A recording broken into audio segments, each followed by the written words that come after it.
નમસ્કાર દર્શક મિત્રો, આપ નિહાળી રહ્યા છો N24 ગુજરાતી। તો નજર કરીશું આજના મહત્વના સમાચાર પર। ટંકારિયા કંબુલી વચ્ચે મારુતિ વાન અને રિક્ષા વચ્ચે અકસ્માત સર્જાયો। એકનું મોત નીપજતા અરેરાટી વ્યાપી જવા પામી હતી। ભરૂચના ટંકારિયા કંબુલી વચ્ચે વાન અને રિક્ષા વચ્ચે અકસ્માત સર્જાતા દોડધામ મચી જવા પામી હતી। સર્જાયેલ અકસ્માતમાં એક વ્યક્તિનું મોત નીપજતા અરેરાટી વ્યાપી જવા પામી હતી। પ્રાપ્ત માહિતી અનુસાર દયાદરા ગામના રહેવાસી ઇબ્રાહીમ મોહમ્મદ શેરપુરાવાલા પોતાની મારુતિ વાન હાંકી જઈ રહ્યા હતા ત્યારે એક રિક્ષા નંબર GJ16AT4480 સાથે અકસ્માત સર્જાયો હતો। મારુતિ વાનના ચાલકે પોતાની મારુતિ વાન પૂરઝડપે ગફલતભરી રીતે હંકારી રિક્ષા સાથે અથાડી અકસ્માત સર્જ્યો હતો।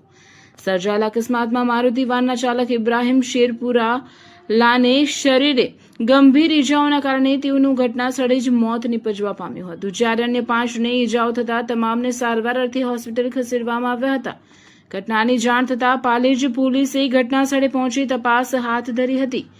અકસ્માત એટલો ભયંકર હતો કે બંને વાહનોને ભારે નુકસાન થવા પામ્યું હતું। અકસ્માતને પગલે લોકટોળા ઘટના સ્થળે એકત્રિત થયા હતા। અકસ્માત સંદર્ભે રિયાઝ રફીક ડોસા રહેવાસી મેસરાળ તાલુકો કરજણ નાઓએ પાલેજ પોલીસ મથકમાં ફરિયાદ નોંધાવતા પોલીસે તપાસ હાથ ધરી છે। બ્યુરો ચીફ અલમાસ બાદશાહ, N24 ગુજરાતી ન્યૂઝ ભરૂચ।